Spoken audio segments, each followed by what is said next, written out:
everybody, welcome to Biophilic भावनापुरी। दोस्तों आज हम बात करेंगे एंजियोस्पर्म्स के बारे में। Chapter number 3 plant kingdom. ये जो पूरा का पूरा चैप्टर है इसमें बहुत सारी अलग अलग कैटेगरीज हमने अभी तक देखी है and out of those categories जो लास्ट टॉपिक है वो ही एंजियोस्पर्म है ना। तो फटाफट से देख लेते हैं एंजियोस्पर्म्स क्या है और इनको लास्ट कैटेगरी क्यों बोला मैंने। ठीक है, देखिए जब हमने जिम्नोस्पर्म पढ़ा था तो मैंने आपको बोला कि जिम्नो का मतलब होता है नेकेड, स्पर्म का मतलब होता है सीड्स। लेकिन फिर यहाँ पर क्या है, एंजियो का मतलब क्या होगा, ऑपोजिट हो जाएगा, कवर्ड होता है इसका मतलब। एंजियो का मतलब क्या है, कवर्ड। ये जो प्लांट्स हैं जिनके बारे में हम यहाँ पर बात कर रहे हैं, इनमें जब सीड्स की फॉर्मेशन होगी तो वो सीड्स कवर्ड होते हैं। कैसे, ओव्यूल फर्टिलाइजेशन के बाद सीड में बदलता है, ओवरी फर्टिलाइजेशन के बाद फ्रूट में बदलती है, ये तो पता है। तो खुद सिंपल से बात सोचो, ये ओव्यूल है, इसके ऊपर क्या प्रेजेंट है, ओवरी। ऊपर से मेरा मतलब है सराउंडिंग, है ना। तो ये जो ओव्यूल है वो ओवरी के अंदर प्रेजेंट था। Now this ovule has been converted into the seed. तो ये जो पूरी ओवरी है वो किस में बदल जाएगी, फ्रूट में। अब ये सिंपल सी बात है कि सीड को कवर करने के लिए कौन हेल्प करेगा, ये ओवरी ही तो हेल्प कर रही है। ओवरी की जो वॉल है उसी का तो फंक्शन होगा सीड्स को कवर करने का। तो वही यहाँ पर है कि एंजियोस्पर्म में ओव्यूल्स को कवर कर लिया जाता है by the walls of ovary, जबकि जिम्नोस्पर्म में ऐसा नहीं हो रहा था। क्लियर हो गया। दूसरा, ये डिप्लॉयड होते हैं, बच्चे कई बार कंफ्यूज हो जाते हैं तो मैं लिख देती हूँ। ये डिप्लॉयड प्लांट्स है। डिप्लॉयड का मतलब है 2n number of chromosomes. Dominant जो फेज इनके अंदर होता है वो डिप्लॉयड फेज ही होता है, जिसको आपने अभी तक स्पोरोफाइटिक फेज या स्टेज के नाम से पढ़ा। ठीक है, तो जो एंजियोस्पर्म है इनके सीड्स कवर्ड होते हैं, ये डिप्लॉयड है। इनका जो डोमिनेंट फेज होता है वो स्पोरोफाइटिक होता है। साथ ही साथ आप यहाँ पर देखोगे कि एंजियोस्पर्म को फ्लावरिंग प्लांट्स भी कहा जाता है।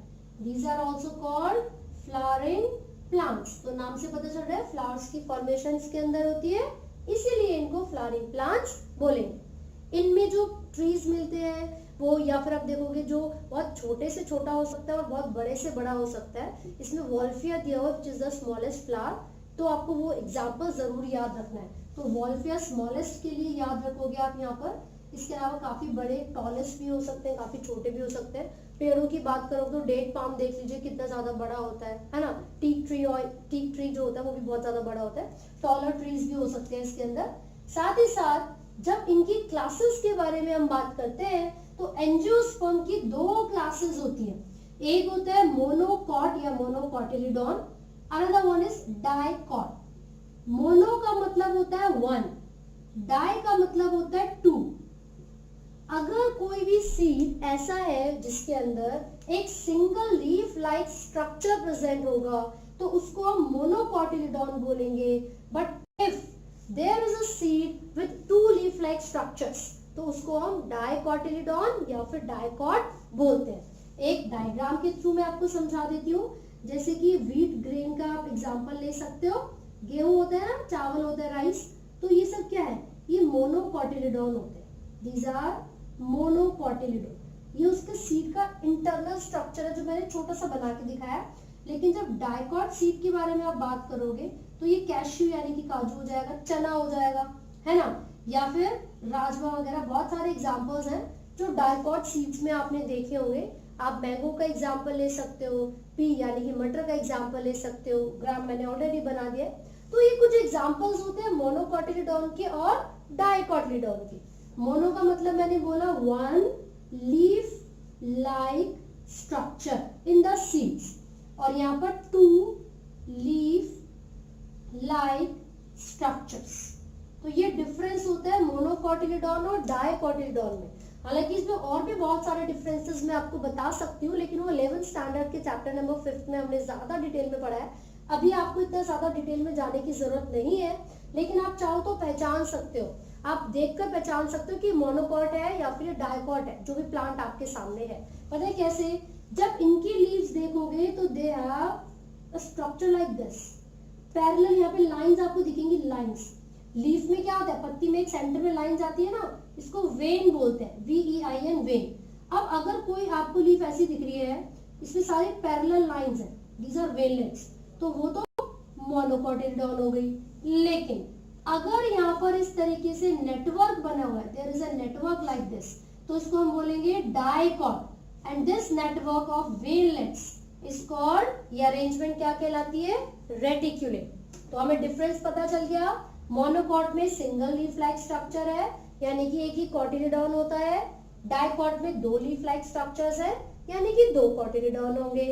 मोनोकॉट की लीफ में जो अरेंजमेंट होती है वेन्स और वेनलेट्स की, वो पैरेलल होती है, लेकिन डाइकॉट की लीव्स में जो अरेंजमेंट है वो कैसी है, reticulate. It forms a network. Clear हो गया?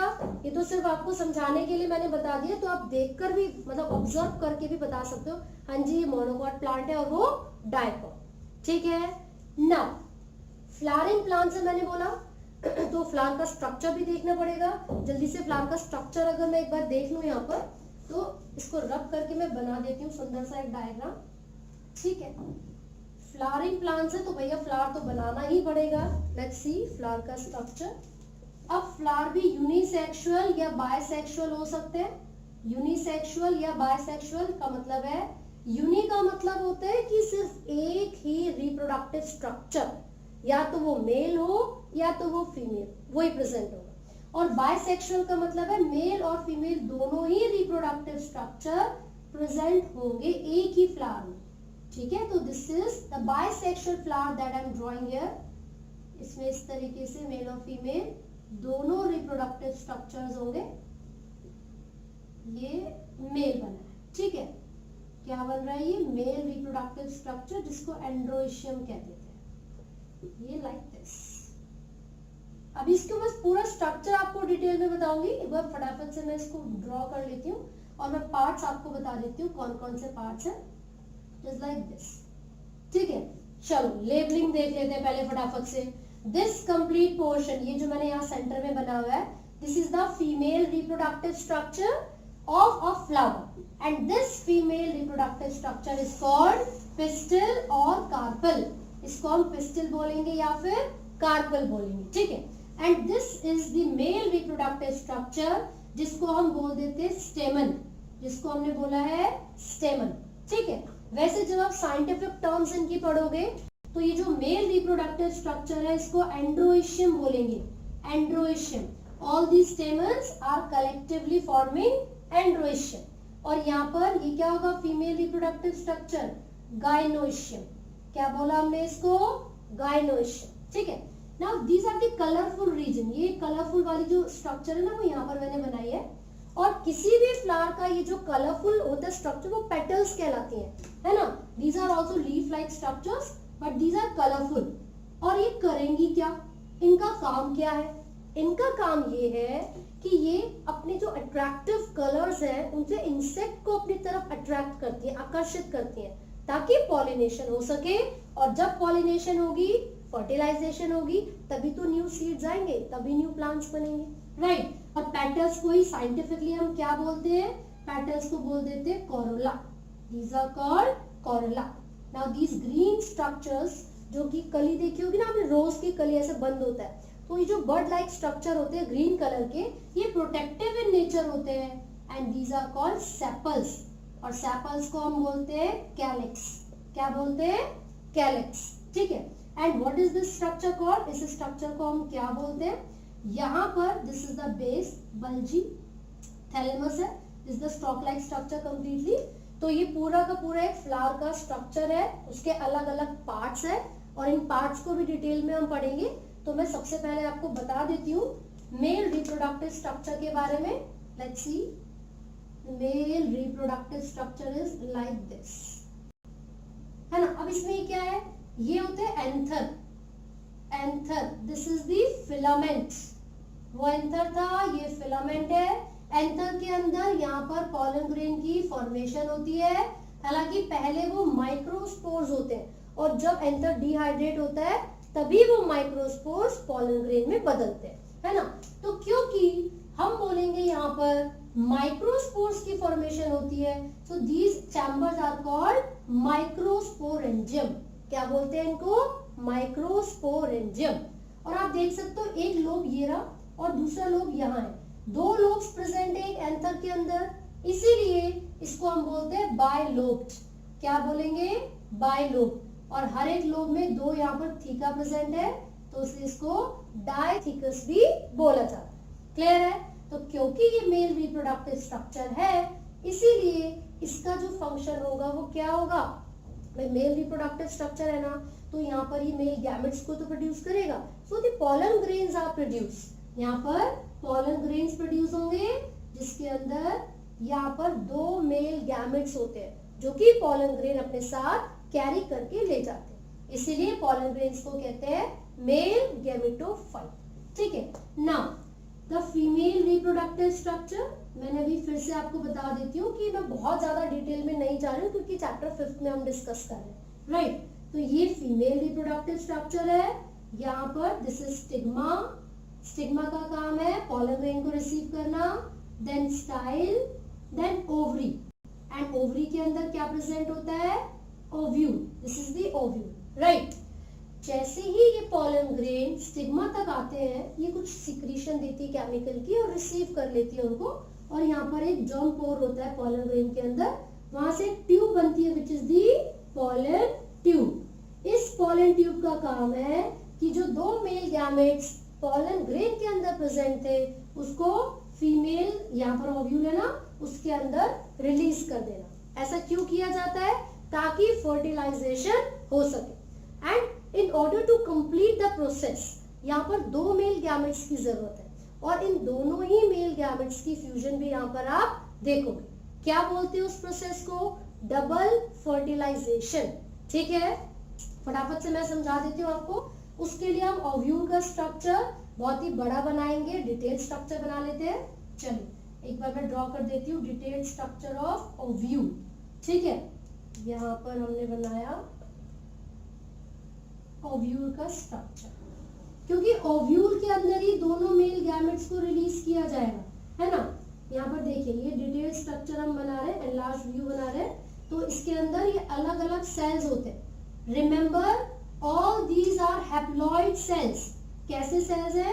हैप्लॉइड सेल्स है। ठीक है, अब ये जो स्ट्रक्चर मैंने बनाया है ओव्यूल के अंदर, ये एम्ब्रियो सैक होता है। एम्ब्रियो सैक जहां पर फर्टिलाइजेशन हो रही है, एम्ब्रियो की फॉर्मेशन। तो मैंने ये बोला था कि जब ये पॉलन ग्रेन ट्रेवल करके फीमेल रिप्रोडक्टिव स्ट्रक्चर तक जाते हैं, यानी कि जब पॉलिनेशन होती है, तो यहाँ पर एक ट्यूब बनेगी, वो ट्यूब एक्सटेंड हो जाएगी and the pollen grains are released inside the ovule. वहां पर क्या है? Embryo cell. अब देखो दोनों जो मेल गैमेट्स है, सॉरी पॉलन ग्रेन नहीं रिलीज होता, पॉलन ग्रेन रिलीज कर देता है दोनों मेल गैमेट्स को। एक मेल गैमेट आकर यहाँ पर फ्यूज करेगा, एन और एन 2n बन गया, दिस इज जायगोट, है ना। तो अगर आपसे ये पूछा जाएगा कि जायगोट किस किस के फ्यूजन से बना है, तो कैसे पता चलेगा? लेबलिंग भी तो पता होनी चाहिए, तो उसकी लेबलिंग कर लेते एक बार। ये जो तीन सेल्स आपको दिख रहे हैं, दीज आर कॉल्ड एंटीपोडाल्स, इनको कहते हैं antipodals. This is central cell. क्या है ये? Central cell. जो दो न्यूक्लियस है उनको कहते हैं polar nuclei, polar nuclei. This is egg cell. ये जो दोनों स्ट्रक्चर आपको दिख रहे हैं, दीज आर कॉल्ड सिनर्जिड्स, इनको बोलते हैं synergids. And these finger like projections are called filiform apparatus, filiform apparatus। ठीक है, अब ये जो फिलीफॉर्म apparatus है, इसका क्या काम है? भाई जब ये पॉलन ट्यूब ओव्यूल के अंदर एंट्री ले रही है, तो उसे कैसे पता चलेगा? सपना थोड़ी है कि मुझे यहीं से एंट्री लेनी है। तो यही वो पॉलन, ये फिलीफॉर्म apparatus है जो कि पॉलन ट्यूब को गाइड करते हैं कि एंट्री यहां से लेनी है, मेल गैमेट्स को यहां से रिलीज करना है। ठीक है, अब ये जो फेज है, दो पोल्स आपको नजर आ रहे हैं, this pole and this one. इस पोल को हम कहते हैं माइक्रोपाइल। ये कौन सा वो है? दिस इज माइक्रोपाइल या पाइलर रीजन, एंड दिस इज, ये जो ऊपर वाला होता है, chalazal and, chalazal and. Clear हो गया? तो ये आपको याद रखना है। साथ ही साथ हम देखेंगे जैसे ही एक मेल गैमेट आया, एग के साथ फ्यूज करेगा, एन और एन 2n बनाएंगे, दिस इज जायगोट। और 2 गैमेट्स यहाँ पर फ्यूज कर रहे हैं, इसको हमने नाम दिया है syngamy. This is called syngamy, right. लेकिन यहाँ पर आपको जो चीज याद रखनी है वो ये है कि पहले ये जो एग था ये नहीं फ्यूज करता एक मेल गैमेट के साथ, पहले ये जो पोलर न्यूक्लियाई है ये फ्यूज कर जाते हैं किसके साथ, एक मेल गैमेट के साथ। और क्योंकि यहाँ पर आप देख रहे हो 3 गैमेट्स फ्यूज कर रहे हैं एक दूसरे के साथ, this is called triple fusion. इसको क्या बोलेंगे, ट्रिपल फ्यूजन। और क्योंकि 3 गैमेट्स ने आपस में फ्यूज किया तो ये ट्रिप्लॉइड सेल बनेगा, 3n वाला cell. This is called primary endosperm nucleus and this is the zygote. Question ये पूछेंगे कि एंडोस्पर्म की फॉर्मेशन जायगोट से पहले क्यों हुई, क्योंकि इस एंडोस्पर्म का फंक्शन होता है to provide nourishment to the developing embryo और जायगोट, ठीक है। इसलिए पहले यहाँ पर ट्रिप्लॉइड सेल बनेगा विच इज एंडोस्पर्म, फिर यहाँ पर जायगोट की फॉर्मेशन होती है। और क्योंकि 2 बार फर्टिलाइजेशन हो रही है, दिस इज द रीजन इस प्रोसेस को हम डबल फर्टिलाइजेशन कहते हैं, डबल फर्टिलाइजेशन। और जो साइंटिस्ट है जिन्होंने ये दिया था उनका नाम था नावाशीन, ठीक है। तो ये आपको याद रखना है। This is the complete process. Female reproductive structure के अंदर ही डबल फर्टिलाइजेशन हो रही है। कुछ पोस्ट फर्टिलाइजेशन इवेंट्स पढ़ रहे हो। फर्टिलाइजेशन के बाद ओव्यूल बदल जाता है सीड में, ओवरी बदल जाती है फ्रूट में, और ओव्यूल के चारों तरफ इंटीग्यूमेंट्स जो होती हैं वो सीड की वॉल में बदल जाती है, यानी कि सीड कोट में बदल जाती है। ओवरी किसमें बदल गई, फ्रूट में, ठीक है। जैसे कि ओव्यूल था, मान लो ये ओव्यूल है, यहाँ पर कुछ इंटीग्यूमेंट्स होती है ओव्यूल के चारों तरफ, तो जब ये ओव्यूल सीड में बदलेगा तो ये जो आउटर और इनर इंटीग्यूमेंट्स होती हैं वो सीड कोट में बदल जाती हैं। क्लियर होगी बात। और इसके अलावा ये जो सेपल्स और पेटल्स होते हैं दे जस्ट फॉल ऑफ, वो नीचे गिर जाते हैं। So this is the complete process of double fertilization. इसके अंदर आपकी एनसीईआरटी वाला जो डायग्राम है ना, मैं दिखा रही हूँ फटाफट से बना के, क्योंकि आपको वो एग्जाम में वो बनाना पड़ सकता है। उसके अंदर क्या है, यहाँ पर उन्होंने ऐसे फीमेल रिप्रोडक्टिव स्ट्रक्चर बना दिया, यहाँ पर मेगास्पोरेंजियम दिखाया है, फिर आगे चलकर यहाँ पर फॉर्मेशन हो जाती है एम्ब्रियो सैक की। ये जो एम्ब्रियो सैक मैंने यहाँ पर बनाया है लाइक दिस, राइट। अब यहाँ पर उन्होंने बस ऐसे एरो डाल देते हैं, मेल रिप्रोडक्टिव स्ट्रक्चर बनाया हुआ है like this. Male reproductive structure है तो माइक्रोस्पोरेंजियम होंगे, और क्योंकि माइक्रोस्पोरेंजियम है तो माइक्रोस्पोर की फॉर्मेशन होगी, राइट। ये माइक्रोस्पोर्स बदल जाते हैं पॉलन ग्रेन में, एंड देन पॉलन ग्रेन क्या करेगा, यहाँ पर एक ट्यूब बनाएगा which is the pollen tube. ये पॉलन ट्यूब ओव्यूल के अंदर दोनों मेल गैमेट्स को रिलीज कर देती है। फिर क्या होगा, फर्टिलाइजेशन तो हो गई, बनेगा जायगोट विच इज 2n यानी कि डिप्लॉइड। अब ये जायगोट जब कंप्लीट एम्ब्रियो में बदलेगा, so it will be like this. एक एम्ब्रियो का स्ट्रक्चर मैं बना के दिखा रही हूँ आपको। तो ये एम्ब्रियो की डायकॉट एम्ब्रियो की फॉर्मेशन हो गई, and now this will be converted into a complete plant. फिर उसके पास फ्लावर्स होंगे, female reproductive structure, male reproductive structure, microsporangium, megasporangium, microspore बन गए, पॉलन ग्रेन में बदल गए, सेम प्रोसेस चले। Is it clear? So I hope आपको ये टॉपिक समझ में आया है। इनकेस आपको कोई डाउट है तो आप कमेंट कर सकते हैं, and do not forget to like, share and subscribe.